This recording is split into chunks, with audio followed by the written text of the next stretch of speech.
he's joining us now. Stephen K. Bannon, great to have you with us, man. Thanks for having me on, John. Great news about the Virginia Star. Can't wait till it comes out. I'm kind of excited about it. We put a lot of work in it. A lot of people ask me, why are you doing this? And I'm like, you have to have a digital news component in Virginia. And Steve, the fake news out there, and the Richmond Times-Dispatch, Steve, once a very proud paper, has just gone whack left. They've cut staff. That's my first paying job outside of cutting grasses. I was a paper boy for the News Leader, the evening paper, and then the Times-Dispatch. So I go way back. I think I was 10 years old when I had my first paper out. Great paper back then when the Bryants owned it and ran it. Not so much today. Yeah, not so much today. And the other paper we have is the Virginia Mercury, which is financed by Pay to Play, Charlottesville, Michael Bills. He's financing all the district attorneys in the left wing, and he's for not drilling and all this stuff.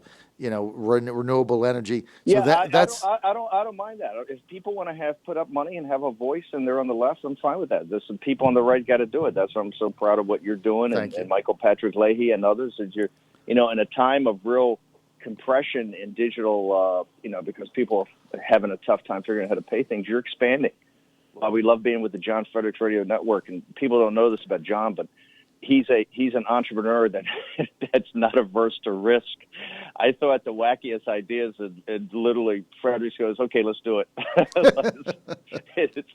It's amazing. No, that's what we love being part of the John Fredericks Radio Network. You're always there to. Who would have thought that literally a regional radio network in Central Virginia would have become an international phenomenon that the Chinese Communist Party fears every day and has multiple. They have a whole section in Chinese intelligence that literally watches the G News and GTV, our Chinese partners, telecast. They rebroadcast it in Mandarin. They're watching it in real time and taking notes, and they're hammering us back on things we have on the show today. And that's why I sent you early. We have big breaking news on the show today. That's why I wanted to come on and make sure everybody listens to the first half. We have Dr. Stephen Mosher, who is one of the top experts on China, wrote a fabulous book called The Bully of Asia about the Chinese Communist Party. But he has read a new book that's just been released by Giuseppe Tritto, Dr. Tritto in Italy, who actually heads up a UNESCO operation. So this is not some fringe character. This is a guy that heads up a UNESCO, I think the World Academy of Biomedics, which looks at the genetic engineering in humanity. He is a world-renowned, top 1% guy. And he's written a book. In this book, it all falls into place of what we've been saying with different reporting for the last couple of months. He just nails it. He said, hey, this is as Dr. Yan says, this is a man-enhanced biological, this was human manipulated to get to this virus. He puts it right back to Wuhan. He goes right back to how it happened. We're trying to get sections of this translated into English, but this is going to be a bombshell because this is not somebody they can dismiss as some marginal guy. This is one of the top experts in the world, and he's relentless. This book in Italian, we haven't had the whole translation, but it is incredibly detailed. He talks about it, and it talks about Dr. Fauci, talks about, I think his name's Dr. Barkey, down at University of North Carolina. Right, Steve. These guys were all associated with the gain of function experiment that's going on. Fauci's involved in this. NIH is involved in this. So it's going to be pretty explosive. I want everybody to listen at 10 o'clock. We got Dr. Mosher on in the first of many, many, many exposés we're going to be having about this topic because, to me, we got to stop playing games. The Chinese Communist Party has literally destroyed the world's economy, destroyed the United States economy. We're up on Capitol Hill right now arguing about $1 trillion versus $3 trillion. We put $6 trillion on the balance sheet of the Federal Reserve. We've had experts on say we're going to have a Japanification of the American economy, no growth for decades. You've got the 10-year Treasury. It's trading at 50, 60 basis points, which shows you that people don't anticipate growth. We're going to have a grind. If President Trump wins, it's going to be a grind. Next term is going to be a grind. If Biden wins, it's going to obviously be chaos. But this was all driven by the Chinese Communist Party. We have to stop playing games. We have to start to focus on who did this, why they did this, and how they're going to be held accountable. The polling on this is also off the charts. We're actually contracting right now with top pollsters to go out and do systematic polling. But the test polling we've had is the American people are united on one topic: China and the Chinese Communist Party need to be held accountable for what's happened here. And if people think this is going to go away quickly, it's not. I mean, let me give you the bad news from Trudeau. He says, listen, because it's human enhanced or essentially man-made, and because they haven't given over the original genetic genome sequence, as Dr. Yan, the defector from the Hong Kong lab says, and he supports her 100%. It says because that hasn't happened, don't think you're going to get a vaccine. He says right there the vaccines are only going to, because this thing is so multiplies, there's so many different variants of it. He says right now you probably get a vaccine for maybe 5 of the, I think, 12 variants you have. He says, which will only include, I think, 60% of the population. This is why Fauci's saying it's only going to be 50% effective. So people out there shouldn't think a fairy godmother is going to come in here and have a vaccine that's going to solve this. It's not. We need to start looking at this in reality and quit looking at it in fantasy. This thing's going to be here. It's man-made, and it's time. And I realize there's guys say, hey, there's no problem with it. Fine. It's a free country. Do your no problem with it. But we need to understand what it is. This was part of a biological weapons program gone awry around gain-of-function experiments, which we said on the show in the first week of February. We had Cotton on. We had Bill Gertz on. Bill Gertz was mocked immediately. And you're going to see that all of this, the top experts in the world are now going to say this is absolutely what happened in Wuhan. And this is why the Chinese have never turned over the original genome sequence. And this is why they're hiding it. We got to get to the bottom of this. And we got to stop playing games with the Chinese Communist Party. They have to be held accountable for what they've done to their own people, to the hardworking people in China, and what they've done to the citizens of our country. Every 163,000, those are all mass casualties. The blood on the hands of General Secretary Xi and Wang Qishan, the rest of his henchmen. They're just like Hitler, Goebbels, Goering. There's no different in this crowd than there was that cadre in the Nazi Party that took us into World War II. So they got to be held accountable. And I think you're going to start to see the righteous indignation of the American people start to get fired up here. So let me ask you this. We're with Stephen K. Bannon here in the John Fredericks Radio Network. Professor Giuseppe Trito, this is an internationally known expert in biotechnology. He's saying, like, but it's important. He runs the UNESCO. The United Nations and WHO can't run away from this guy. Right. He's the UNESCO. He's the head of this major genetic engineering institution that looks at genetic engineering for the United Nations. This is not a guy from some medical school, in some place you never heard of. This is a top expert. They can't run away from this guy, and he hammers them in this book. So basically what his thesis here is that, like you were saying, this was a weapon of war that was developed by the CCP in order to have a chemical weapon or this type of a weapon, a biological weapon. It started off with Dr. Barkey in University of North Carolina, Fauci and the NIH. What they're looking for, and that's what these gain-of-function experiments, this all came out of SARS. What they were looking for is vaccines. The way you get vaccines is that you make these viruses even more lethal, right, to get better vaccines. It starts as a civilian operation. It starts for the betterment of science and mankind. But what the PLA bioweapons program is, and we know they have a bioweapons program. This book outlines how the French helped them build the lab, because the French are some of the top people in the world under French supervisions. At the time that this was allowed to do, the Chinese had to come clean with, as they've had to do many times in the future, about how they've had this bioweapons program. Against the treaty they signed back, I think, in 1984. Under Deng Xiaoping, they actually signed the global bioweapons program, of which we, the United States, and others took out their offensive bioweapons program for the simple reason they're so dangerous. You could get, many people have read Stephen King's The Stand. Right. If you take these bioweapons programs were so dangerous, the world, unlike nuclear weapons, these were so dangerous, the world agreed that we would stop the offensive capabilities. And up at Fort Detrick and other places, what they do is look for they look for vaccines, right? They have defensive things of how you stop it. And the Chinese have an offensive biological weapons program. The intelligence community is united in that. That's why the Five Eyes program, the authors we had on from Australia, the news reporters were talking about the Five Eyes, the intelligence apparatus of the West has been focused on this maniacally since the beginning of this bioweapons program. What happened is remember the bat doctor, the bat woman. She's the one, in the West, these magazines have been writing her like she's some hero. She's not a hero.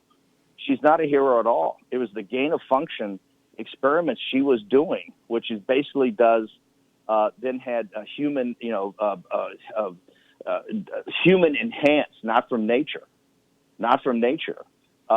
She's the one that was doing it, and the PLA's bioweapons program was down there, and that's what went awry. Either it was purposely let go, which is what Miles Grove believes, or it inadvertently leaked out of the Wuhan P4 lab, which is what I happen to believe. I still can't believe they let it off on purpose. But there are many Chinese expatriates that believe that this is part of their plan to destroy the West. And if you look, General Spalding, who's as rational as it gets, Spalding's in the Miles Grove camp.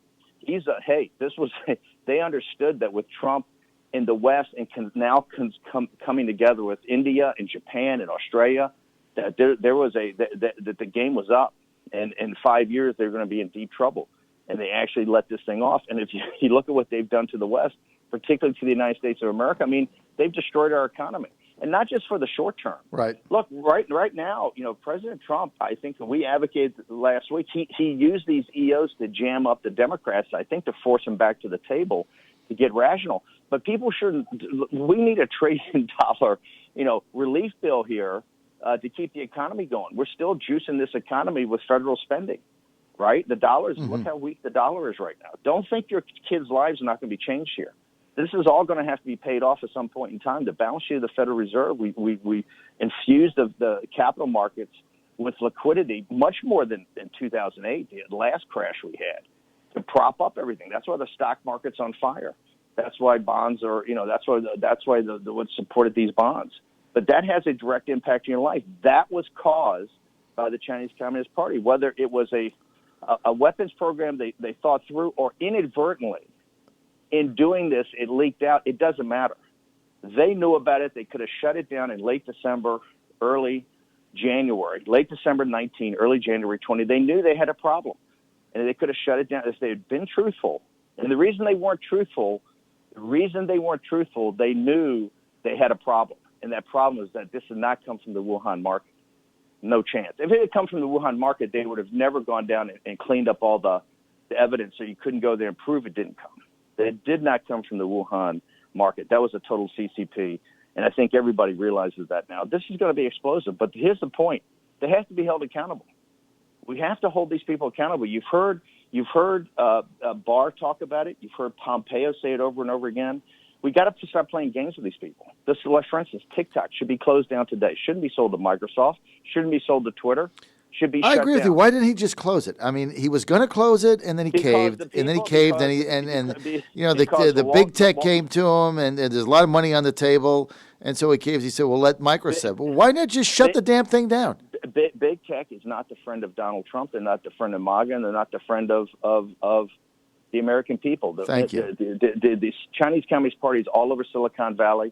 You've got these guys. You got this guys on the board of Yale, guys on the board of Sequoia, these venture capital firms. With your money, I want everybody to embrace the fact that it's the deplorables cash.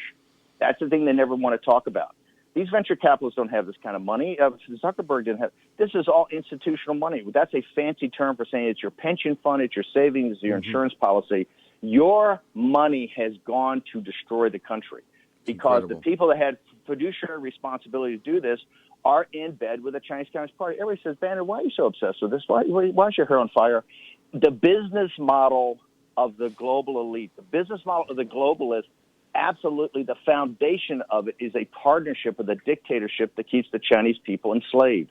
As long as they've got the slave labor of China, their factories are never going to come back. The jobs are never going to come back. That's the center of the business model. You break the Chinese Communist Party, you free the Chinese people, you can then have You can then have democracy and How do you rule of break law it, throughout the Steve? world. How do you break it? How you break it? Very simple. Number one, today, about Hong Kong and these arrests. You literally stop the convertibility of the Hong Kong dollar. Bang, you break the peg on the Hong Kong dollar. You make it impossible.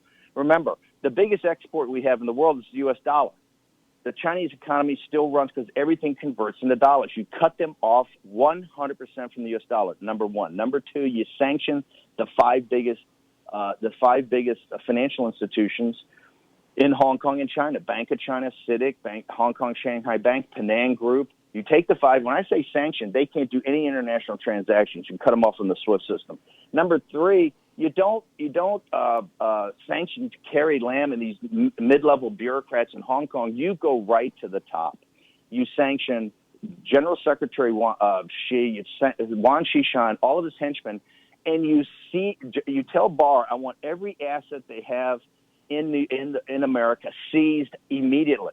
They have hundreds of billions of dollars they've laundered out of China from the Chinese people. By the way, you think the deplorables got it bad. It's their money, their pension funds. It's the Lao Beijing, old 100 names. It's as bad. They took their slave labor, took the value created that, and then funneled the money back to the West to get it out of China. Right. All the leadership of the CCP has all their money in the West.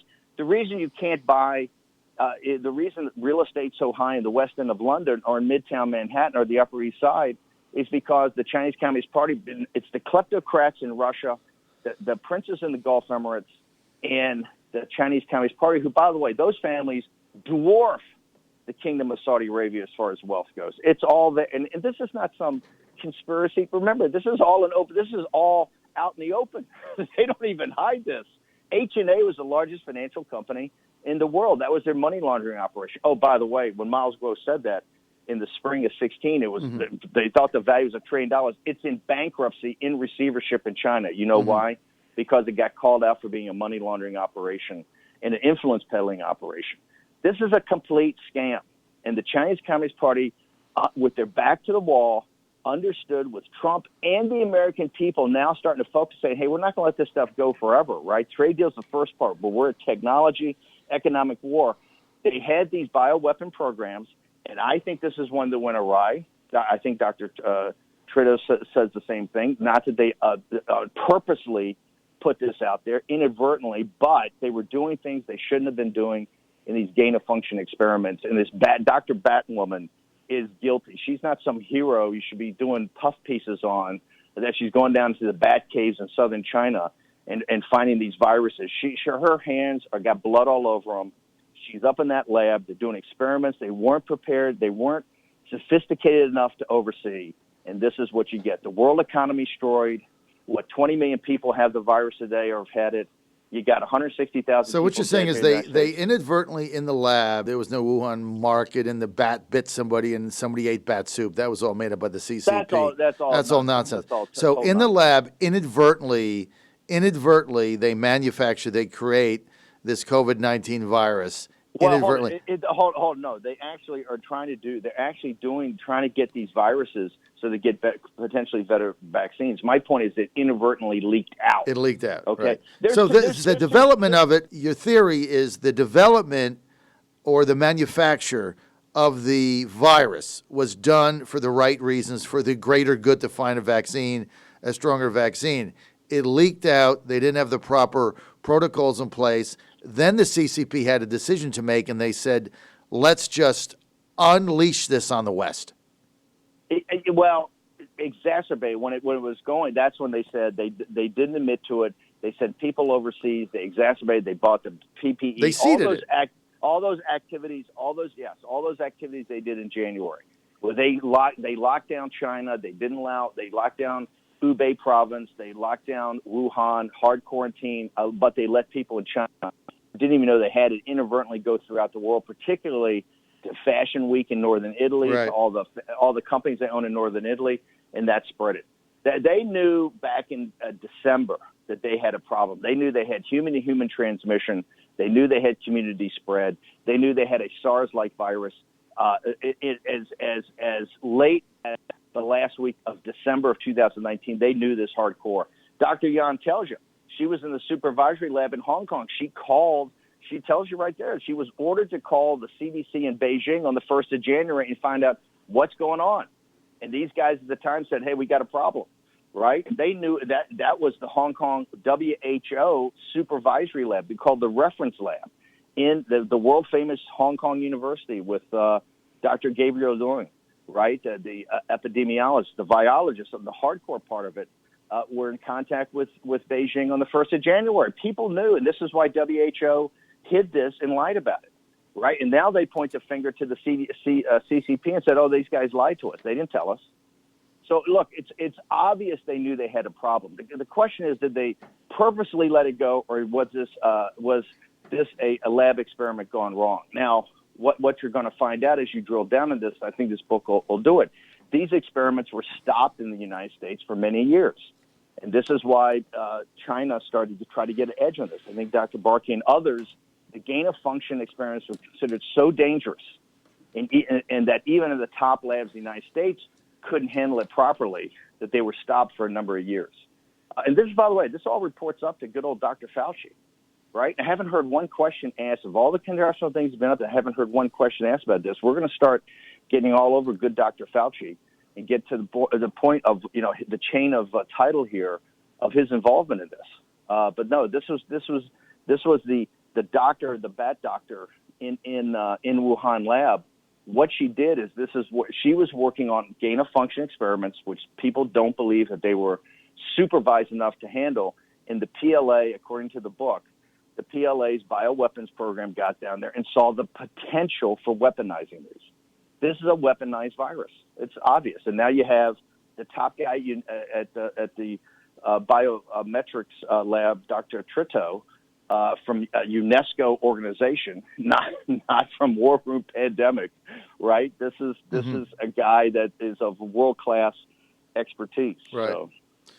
All right, Steve, I got to roll. Steve Bannon, his War Room, 10 a.m. But, Steve, I just got to ask you this. One thing, Electro-Rise, 2 months ago you got on my show when things were not looking good for the Trump re-election campaign, and you said, action, action, action. Stop the rally, stop the nonsense, stop tweets, action, action, action. Since then, the president, as you know, does tune into us. He listened to what you have to say. There's no question because he changed it on a dime. Now we're getting that. Things are turning in his direction. Can he win? There's a lesson here. Take action. If he drives the country, both on the pandemic, the economy, confronting the Chinese Communist Party, Donald Trump's going to be reelected. I don't think there's any question. The chaos in the country, the situation you're seeing with Antifa, these cultural Marxists, these anarchists in Portland, in Chicago, people don't want to tolerate it. But people have to feel you're the driver of action. The president starts taking action. My problem today is that action is not hard enough. We don't need action. We don't need action optics. We need action. In other words, don't allow TikTok to be sold to Microsoft or to Twitter. Shut it down. And then let them scramble over the assets that they do and figure it out, but shut it down today. Shut down WeChat today. Shut down Baidu, any access in the United States today. Shut these things. Take the hardest possible action you can take on every vertical. Figure out what's the toughest action I can take and take it. Drive a stake in the ground. You're going to see the numbers flip. Because I think you've seen it already in the last couple of weeks. I think you've seen the stabilization of his numbers, and I think starting to tighten. And the reason is he's the driver of action. What I would like to see is stop with the press briefings and get into the Oval Office, have Fauci and these guys briefing him as commander-in-chief and as president, keep making these definitive actions. The polling shows when he takes dramatic action, particularly around the pandemic, good things happen as far as the American people. And right now, I think with football being canceled, which I think is a huge deal, right? I think the president's going to have to step up and take, tougher and more firmer action on this, and with this financial situation with the Democrats. But action, action, action. I think the president, he's a man of action. He's an entrepreneur. This is what he was built for. It's a perfect coming together of the man in the moment. Well, no doubt he heard you on my show, Stephen K. Bannon, 3 weeks ago. Action, action, action. So I got to take off because I'm getting into another segment here. But you're convinced that college football today is going to go by the wayside. Well, didn't the Big Ten already vote on it? Maybe I'm just reading the thing. Well, the Big Ten, it's really the only hope is that the SEC says, too bad we're playing. Well, that may then you're going to have SEC football. I can't see it the Big Ten and other schools. It's because of liability. Look, the Right. liability. The key too on great. the key on this debate up on Capitol Hill. I've always said is about the liabilities. You've got to get hydroxy. You've got to get hydroxy out there as a preventative and a prophylactic. You have to take care of the liability program. If you take care of those two things, you can start to open up the country. You don't do that, and now you focus on Trudeau's book and start getting the Chinese held accountable for this, and particularly reparations, what they're going to do to compensate. Well, the like American you say, people. you start by clamping down on them on their financial ability to do business in the international community, and then you seize their assets. Stephen K. Bannon, I got to go. Thank you, sir. Stephen K. Bannon coming up 10 a.m. on the John Fredericks Radio Network War Room.